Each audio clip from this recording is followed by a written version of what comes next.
আসসালামু আলাইকুম বন্ধুরা, welcome to my channel Nuhas মম। আজ ঘুম থেকে উঠতে একটু দেরি হয়ে গেছিলো, তাই ঝটপট রুমটা গোছ করে নিলাম। দেখো আমি বেডশিটটা কীভাবে মুড়ছি। হ্যাঁ, এই চিরুনি দিয়ে, কারণ দেওয়াল সাইড তো হাত দিয়ে ঠিক করা যায় না। আর এই ঝাড়ুটা নানিমা তৈরি করে দিয়েছিল, সুন্দর না?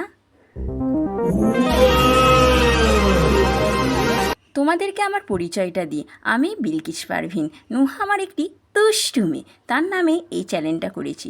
কাপড়গুলো অগোছালো হয়ে পড়েছিল, তাই গোছ করে নিলাম। তোমাদেরকে একটি আমি মজার জিনিস দেখাই, যেটি বর্ষার থেকে বেশি জামা কাপড় রাখার কাজে ব্যবহার হয়। হ্যাঁ, এই চেয়ার। কার কার ঘরে এইরকম একটি করে চেয়ার আছে অবশ্যই জানাবেন। তারপর ঝাড়ু দিয়ে নিলাম। আর এই ওয়াইন বেলটা দেখছো, আমি মেলা থেকে কিনেছিলাম। গোসলটা সেরে নিলাম। গোসল সারার পর স্কিন কেয়ার অবশ্যই করি।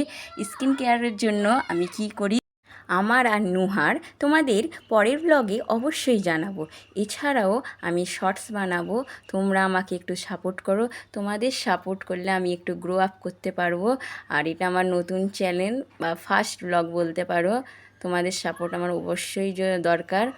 এছাড়া তারপর আমি আর মা বিকালের দিকে একটু বেরিয়ে পড়েছিলাম মার্কেটের দিকে। আর আমি স্টাডি করেছি এমএ পর্যন্ত। তারপর আমার সঙ্গে একটি দুর্ঘটনা হওয়ায় পড়াশোনা চালিয়ে যায়নি। আর এই স্কুলটা দেখছো, এই স্কুলটাতে আমি 7 বছর কাজ করেছি। এখন আর আমি করি না, আমি বাপের বাড়ি থাকি। তারও অনেক কারণ, পরে একদিন শেয়ার করব তোমাদের সঙ্গে।